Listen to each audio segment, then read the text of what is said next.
नगर निगम के बाद भाजपा ने ग्रामीण विकास बैंक के निदेशक पद का चुनाव भी जीत लिया है। 213 वोटों के साथ भारतीय जनता पार्टी का कैंडिडेट ग्रामीण बैंक के चुनाव में विजयी रहा और अब वह ग्रामीण बैंक के निदेशक पद पर कमान संभालेंगे। नगर निगम सोलन के सभागार में आज ये चुनाव संपन्न हुआ। जब इस बारे में योगेंद्र कुमार से बात की तो उनका कहना है कि ये मेरी जीत नहीं, भारतीय जनता पार्टी की जीत है। नगर निगम के बाद सोलन में ही भारतीय जनता पार्टी की दूसरी जीत है और 2024 में फिर से केंद्र में नरेंद्र मोदी के नेतृत्व में भारतीय जनता पार्टी की ही सरकार बनेगी। उनका कहना है कि यह ग्रामीणों से जुड़ा बैंक और भारतीय जनता पार्टी केंद्र की योजनाओं को ग्रामीण स्तर तक पहुंचाने का प्रयास करेगी। योगेंद्र का कहना है कि पिछले बार की तरह इस बार भी ये चुनाव बीजेपी ने ही जीत लिया है। उन्होंने कहा कि पांचों विधानसभा क्षेत्र अर्की, सोलन, कसौली, रेणुका जी और पच्छाद में टॉप लीडरशिप के साथ भारतीय जनता पार्टी ने ये चुनाव जीत लिया। ये जीत योगेंद्र वर्मा की जीत नहीं है, ये पार्टी संगठन की जीत है। ये जितने लोग यहाँ पे खड़े हैं, जितने कार्यकर्ता यहाँ पे खड़े, ये सबकी जीत है। सबने मेहनत की है और आज का फल आपके सामने है। कांग्रेस ने जो झूठ बोला है, झूठी जो गारंटियां दी थी, वो उसका नतीजा आज ये है। ठीक है, हम कितने वोटों से जो जीत आपको मिली है? 213 वोट। कह सकते हैं सर, नगर निगम के बाद दूसरी जीत भाजपा की है। अगर बात जी सर, जी सर। किस तरह से देखते हैं आप लोकसभा चुनाव को लेकर? सर बिल्कुल साफ है, कांग्रेस का कहीं नाम नहीं होगा। मोदी जी 418 पर जाएंगे। क्या जो आपके मुख्य आगे रहेंगे, क्या प्राथमिकताएं सर, बैंक के बेटरमेंट के लिए हम काम करेंगे। किसानों के लिए, जो किसानों की समृद्धि के लिए, ये वैसे भी लैंड मॉर्गेज बैंक है, किसानों के लिए बैंक है, किसानों की समृद्धि के लिए बैंक है, किसानों के लिए भी काम करेंगे। ये चुनाव से कितना चुनौतीपूर्ण था आपके लिए?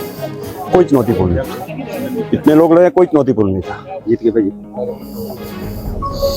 नगर निगम के बाद भाजपा ने ग्रामीण विकास बैंक के निदेशक पद का चुनाव भी जीत लिया है।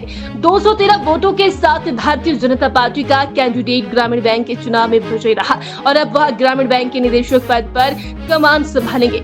नगर निगम सोलन के सभागार में आज ये चुनाव संपन्न हुआ। जब इस बारे में योगेंद्र कुमार से बात की तो उनका कहना है कि ये मेरी जीत नहीं, भारतीय जनता पार्टी की जीत है। नगर निगम के बाद सोलन में ही भारतीय जनता पार्टी की दूसरी जीत है और 2024 में फिर से केंद्र में नरेंद्र मोदी के नेतृत्व में भारतीय जनता पार्टी की ही सरकार बनेगी। उनका कहना है कि यह ग्रामीणों से जुड़ा बैंक और भारतीय जनता पार्टी केंद्र की योजनाओं को ग्रामीण स्तर तक पहुंचाने का प्रयास करेगी। योगेंद्र का कहना है कि पिछले बार की तरह इस बार भी ये चुनाव बीजेपी ने ही जीत लिया है। उन्होंने कहा कि पांचों विधानसभा क्षेत्र अर्की, सोलन, कसौली, रेणुका जी और पच्छाद में टॉप लीडरशिप के साथ भारतीय जनता पार्टी ने ये चुनाव जीत लिया। ये जीत योगेंद्र वर्मा की जीत नहीं है, ये पार्टी संगठन की जीत है। ये जितने लोग यहाँ पे खड़े हैं, जितने कार्यकर्ता यहाँ पे खड़े, ये सबकी जीत है। सबने मेहनत की है और आज का फल आपके सामने है। कांग्रेस ने जो झूठ बोला है, झूठी जो गारंटियां दी थी, वो उसका नतीजा आज ये है। ठीक है, हम कितने वोटों से जो जीत आपको मिली है? 213 वोट। कह सकते हैं सर, नगर निगम के बाद दूसरी जीत भाजपा की है। अगर बात जी सर, जी सर। किस तरह से देखते हैं आप लोकसभा चुनाव को लेकर? सर बिल्कुल साफ है, कांग्रेस का कहीं नाम नहीं होगा। मोदी जी 418 पर जाएंगे। क्या जो आपके मुख्य आगे रहेंगे, क्या प्राथमिकताएं सर, बैंक के बेटरमेंट के लिए हम काम करेंगे।